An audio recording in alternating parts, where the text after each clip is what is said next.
The following presentation is for mature audiences only. Who are you? He's a fine man. All hell is broken loose. He's a great broadcaster. He's a very powerful guy. Absolutely brilliant. Feared by men, adored by women. He's a smart boy. It's patriotic. It's no big deal. It's the end of the world. I might as well tell you now. He's a monkey. And how you doing, ladies and gentlemen, boys and girls, children of all ages? Welcome in to the Wildside with Eric Clark. I am your not at all humble host, Eric Clark, saying thank you for taking time out of your busy day to give my video a watch and a listen. If you like it, like it. If you think other people are going to dig it, give it a share. Make sure you are subscribed to the channel. Hit that like button. Hit the notification button. Help out the algorithm. That way, if you've got a band, song, video, something you want me to check out, it's easier for you to get a hold of me. The best way to get your suggestion to me, down below we have you linked to our Discord server built by our lovely moderator, Tria. It is your one-stop shop for all things Wildside with Eric Clark. Whether you're applying to be a server and a peasant in my medieval tavern or suggesting me a track that you'd like me to see me react to. Everything is right there on the left-hand side, easy to navigate, super free, and I know that all us old metalheads have been having fun enjoying the new technology is what we call it. So head over to the Discord server, drop your suggestions in, and hang around for the wonderful chats we always have in the general. Don't forget, we are live streaming twice a week, Wednesdays 11 a.m., Saturdays 2 p.m. Before we get started today, thank you to Connect 200 Music to See and Aunt Betty's Nut Butter. Today's video suggestion is coming from Discord from Legendary. They don't think there's enough Kamelot out there in the world. Now, me personally, I grew up in the Tampa Bay area in the 1980s. I'm quite familiar with Kamelot, when they were a C. Back in the days of like Dolores Telescope, Sabotage, Kamelot, 98 Rock and 95 YNF would play them all the time. You go to the Rocket Club on Dale Mabry to see them. I've got ticket stubs in my little jar from it. So I'm very familiar with them, and I think Tommy's been in a couple of Star Ones that I've done reactions to as well.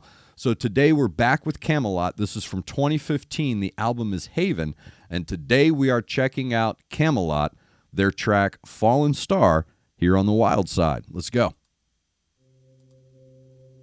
You are my reason to stay, even if daylight's a lifetime away. May the kings and the queens of the dawn remember my name as dark as the fallen star. My song for the children unforgiven.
All right, that is Kamelot with Fallen Star from the album Haven 2015, as suggested by Legendary here on the Wildside. Couple of things real quick. I do want to say this before I get into the song itself, but the song itself is lending to this point that I want to make before we go any further.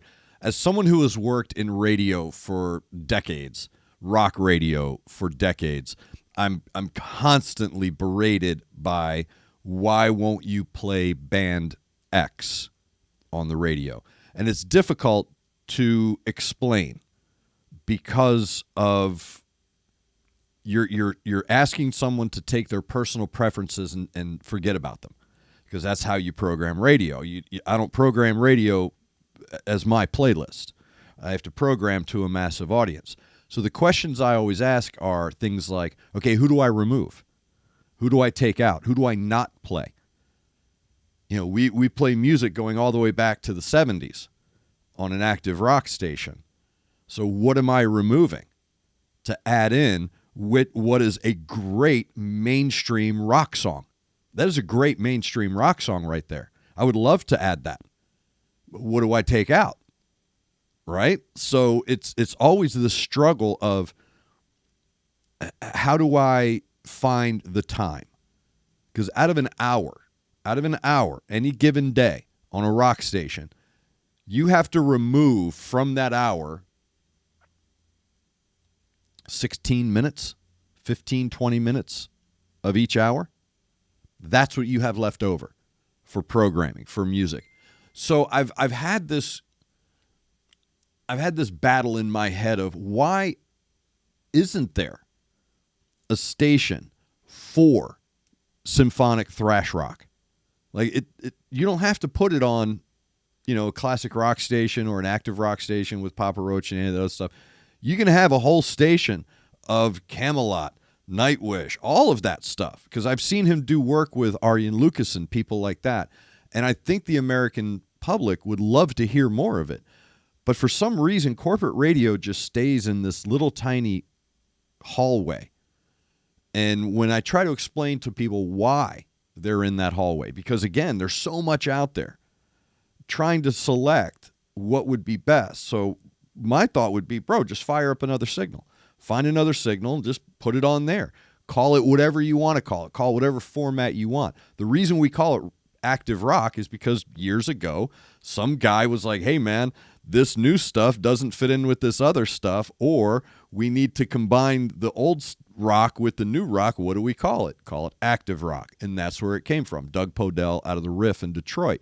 And when I hear songs like this from these established bands that have massive followings, it angers me. It doesn't anger me, but it offends me almost as a radio person that we are not feeding more of this to the American public. And again, bro, I'm from Tampa. We all know who Kamelot is, and they were played a lot locally down there. When I hear songs like this, it fires up this, dude, what are we doing?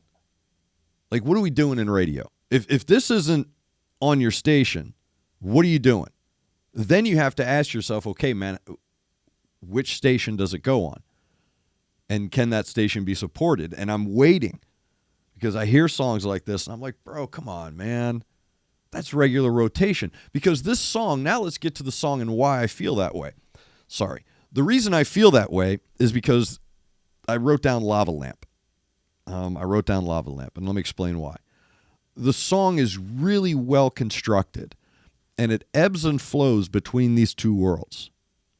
Between the world of metal, thrash metal, and then this world of symphonic ballad. And Tommy's vocals are so good that he is able to ebb and flow with that. And his vocals are the ones making that ebb and flow happen. So I see it like a lava lamp blob, right? As it's expanding, and it goes over here for a little while, sings real beautiful dulcet tones, and then it drops down into these crunchy, riffy, and everything flows well. Everything's nice and neat. And then outside of that blob, you have these individual tones that are being created by the rest of the band, right? And the tone of these guitars, bro. Again, Why is this not on the radio? Because anyone who's been listening to metal or rock for 30, 40 years is going to be attracted to that sound. They know what they're doing, man. They know what they're doing. They know how to construct these tracks. They know how much of history to add to the modernity. So that when you're hearing the worlds collide in Tommy's vocals, it's a comfortable place. And you're not like, oh, this doesn't sound like my rock and roll. No, bro, it sounds exactly, again, this is an ad to me. If I'm sitting in my office as a music director in 2015 and you sent me that track, I'd push for the ad. Hey, man, this is a great track. It is contemporary.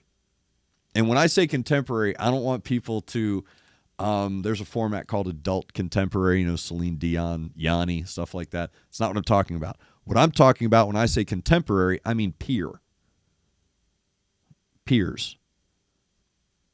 It's right there. Name the band. I don't care. Go down the playlist of any rock station in the U.S. I'll put that up against any of it. So it should be on.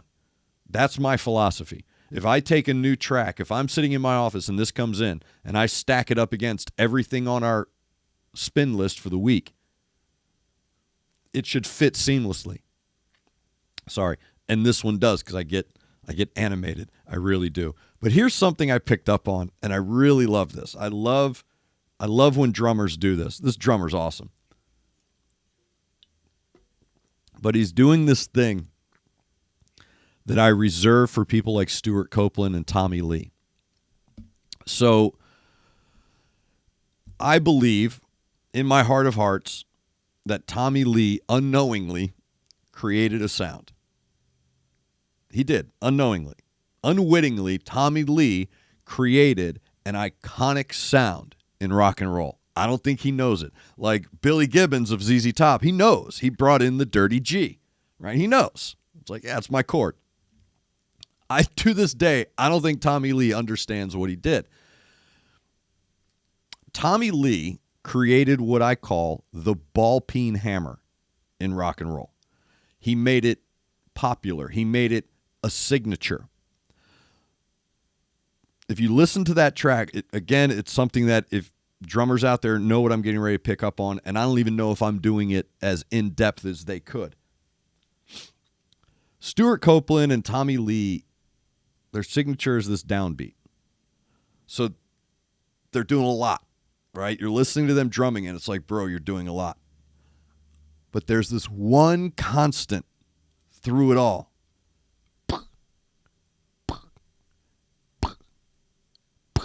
That downbeat. Everything else, cymbals, double basses, everything is getting hit. But they maintain that pneumatic hammer sound. And what that does is that instantly connects you to it. So you hear all the drums, you hear everything, and you hear the double bass rolls, and you hear the fills, and you hear the drops and all of that. But this one thread through the track is that ball-peen hammer. It's almost like a time signature. It's almost like a time signature change. Because the rest of him, it's almost polyrhythmic, because the rest of him is doing something crazy.